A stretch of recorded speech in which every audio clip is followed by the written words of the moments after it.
স্বাধীনতার ঘোষক শহীদ জিয়ার কথা বলা হয়েছে, কিন্তু মুক্তিযুদ্ধের যে স্বাধীনতার ঘোষণা থেকে মুক্তিযুদ্ধে এখানে একটা অধ্যায় রাখা হলো না কেন? প্রকৃত ইতিহাস হচ্ছে এই যুদ্ধের ঘোষণা দিয়েছেন জিয়াউর রহমান।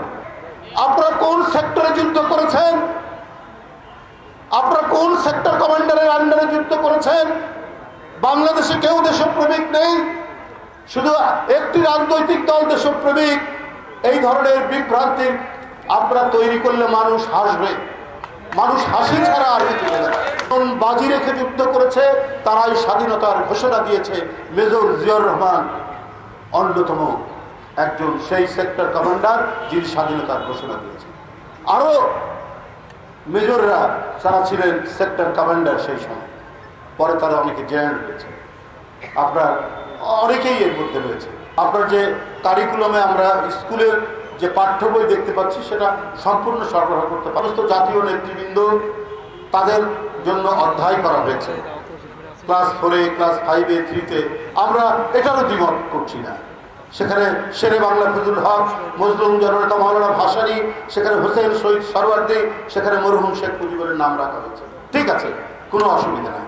স্বাধীনতার ঘোষক শহীদ জিয়ার কথা বলা হয়েছে, কিন্তু মুক্তিযুদ্ধের যে স্বাধীনতার ঘোষণা থেকে মুক্তিযুদ্ধে এখানে একটা অধ্যায় রাখা হলো না কেন? এখানে তো জিয়াউর রহমান তো শুধু মুক্তি মানে স্বাধীনতার ঘোষণা দিয়েই ক্ষান্ত হননি, সাথে সাথে পাকিস্তানিদের বিরুদ্ধে লড়াই করেছেন এবং পাকিস্তানি কর্নেল জানজুয়াকে হত্যা করে সেখানে একটি যুদ্ধ হয়েছে। সেই যুদ্ধের নেতৃত্বে মুক্তিযুদ্ধের তো একটা অধ্যায় থাকতে হবে। যতটুকু কাজ করেছেন ধন্যবাদ জানাই, কিন্তু অসম্পূর্ণ থাকবে কেন? মুক্তিযুদ্ধ তো একটা বড় ধরনের ঘটনা। শেখ মুজিবুর রহমান স্বাধিকারের আন্দোলন করেছেন, সেটি একটি স্বাধীনতার জন্য একটি মাঠ প্রস্তুত হয়েছে।